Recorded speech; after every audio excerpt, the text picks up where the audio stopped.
Hey everybody, I'm teaching a workshop at the Joshua Tree Comedy Festival that's in Joshua Tree, California.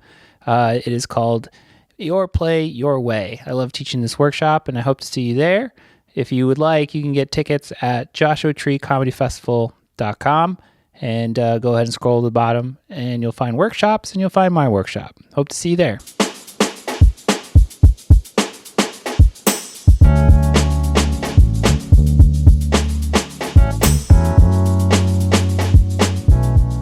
Hi, everybody. My name is Xchel Hernandez, and I am an improvising comedian here in Los Angeles, California.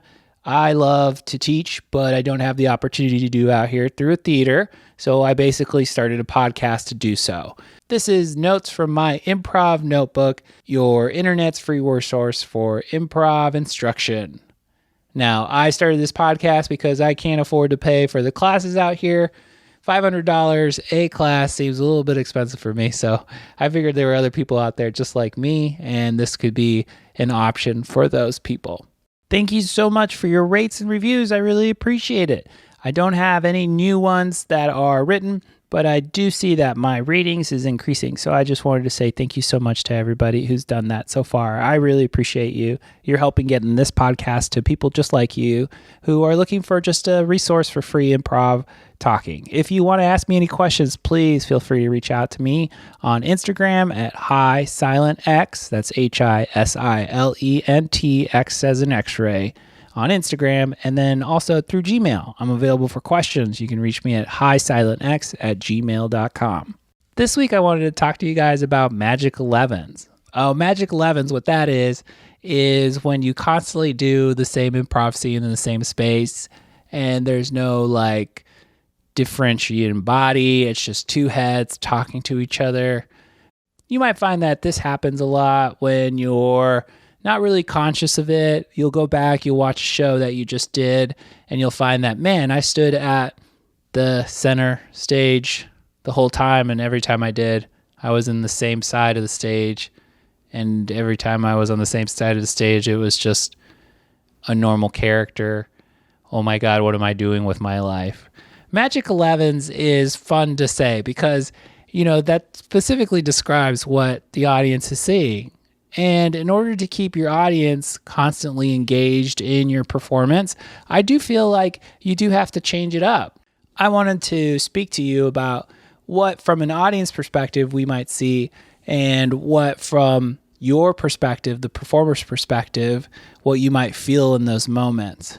From the audience perspective, what we see is mostly two people just talking. And because there's no differentiating between scenes, there's no real, it's just all kind of stagnant. It's all at the same level. The audience really kind of becomes aware of that. And because there's no change of pace, there's no difference, the audience, you'll find, becomes very sleepy. They feel like it's monotone. It's like if a guitar solo had the same note constantly, right? Maybe it has the rhythm, but it's constantly that do do do do do do do do do. I might have did a little different note in there. But the idea is that when you approach your play, you really want to give a difference of tempo, a difference of posture, some type of difference that won't force you to be in that Magic 11 space. Now, times when I've felt myself in that Magic 11 space that I just really was like, well, what am I doing? I need to stop doing that, is when I've been really in my head and really trying to think ahead to what these connections mean. And because I'm really trying to think ahead, I'm really not in the moment, which is all what this is about, right? I'm not responding with my true reactions. I'm actually just trying to think ahead to how I can make what I'm doing right now better. And the secret, again, it's all about staying in that moment. It's all about really reacting to what your partner says. And you find that, when you do try to think ahead in a show, you're not going to really find those secrets that are fun about improv. And that can be hard because when we start this art form, we really do rely on those magic 11s because we're processing a lot of in our head at the same time. We're just like, did I ask a question? Oh crap, I asked a question. Don't ask a question this next time around. Or did I agree? I mean, I said yes, but I didn't say and. Oh my God, what does my partner think of me? You know, you do have to find a way to force yourself out of that mundaneness, that same note guitar solo. And the best way to do that is really just to kind of approach it from different postures. You know, I do feel that if you come over bent, or, you know, a lot of the exercises that you have are like lead with your feet. If you lead with your chest, you know, lead with different parts of your body to see what that really brings up, what that kind of engages in your imagination, which I think is very smart, you know, because it does force you to think outside of what your normal is.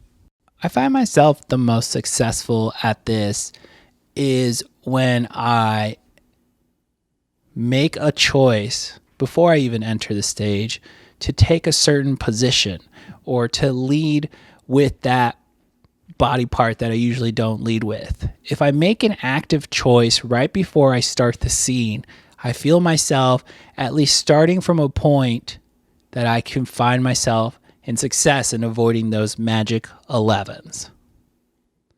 Now, what does this mean? Does it mean I have my whole scene planned out? Does it mean like, hey, I'll lay on stage, I'm going to be a vampire. Eventually, I'm going to label him as a werewolf, and then we're going to be in the middle of Walmart shopping for costumes? No, that's not what that means at all. It means picking a position that you start from and then listening from that starting point to see what you and your partner create. If I lay down on stage and my initial idea is I'm a dead body, but my partner comes in and says, Samson, with your golden locks of hair and strength from the Bible, now I'm going to be Samson. I'm not going to be no longer a dead body. The idea here, though, is that you actively engaged yourself into an initiation. Now, what can you do when you find yourself in this magic 11s during the show? Well, I would like to congratulate you if you find yourself like, man, I've been standing in the same spot this whole time. I think that's awesome because what you're doing is you're becoming aware of your moves. You're actually listening to your own body as you're performing. And the best way to break out of that is just to make some physical choice, some physical action, something to break up what you're doing. Now, this could be like miming chopping a salad. This could be doing actual jumping jacks. This could be like making a heart attack move, like, just something to get you out of that. Because I do find once you break yourself out of that in one part of the show, the whole stage will be freeing. And that's what's so wonderful about this art form, is if we keep ourselves in this little center spot on the center of the stage, the audience will read it as, man, they really don't want to leave that part. They must be scared.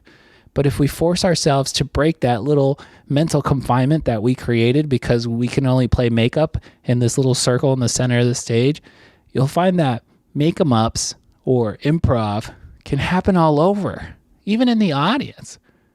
Think about the best shows you've ever seen is usually the masters that you watch are breaking the realities that are set on front of the stage. I mean, you always go, man, that's so cool that they did that. How'd they do that? But really what they're doing is reacting in the moment, and they're not allowing any of the space to confine them. The stage in front of the audience is just set there because of habit, right? So that when the audience walks in, they know that they see a stage. They're like, oh, I'm going to face that way. That's what it's going to do. But that stage is only there for the audience. It's not there for you, the performer. You can do whatever you want in that space. Heck, go to the back, leave the room, go back in. This is improv. Anything that you do is what was meant to happen. And that's what's so beautiful, is that you can break any bounds that you want, anything that you wanted to create. This is the stage for it. And you have that opportunity. And it doesn't come in this small circle in the center of the stage. It happens all over the room. Now, what's an exercise you can do that you could practice outside of the show? Well, what I like to do is I actually like to be cognizant of parts of the stage, and I like to chop up the stage. And you can chop up the stage in any way that you want. And what I mean is like in Foursquare, right? You have 4 quadrants. Well, label those 4 quadrants on your stage. You have bottom left, top right, bottom right. And each one of those quadrants is an emotion. That would be a good exercise to get you to think that once I cross over to this line on this side of the stage, I become this emotion. Now, it doesn't have to be emotion. It could be characters. It could be genres. Like, this is a Western here. This is a musical. What it's really trying to get you to do is get you to move within that stage and not force you to stay in one place. But that also, when you move in that stage, that the world becomes different. Because if we stay in that small circle in the middle of the stage the whole time, well, we're going to find out that our improv is going to be similar the whole time. It's going to be that one note guitar solo that rhythmically sounds pretty good, but leaves us, the audience, wanting for more.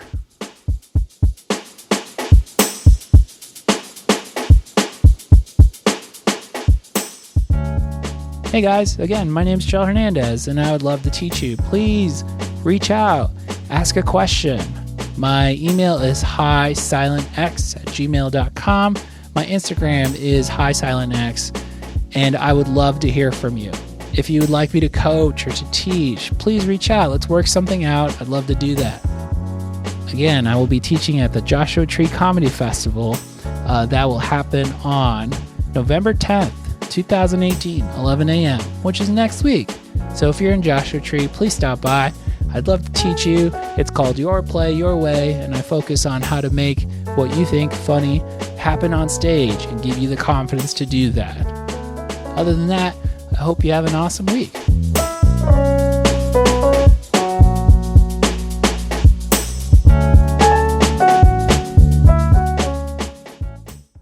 Woo, this is the end.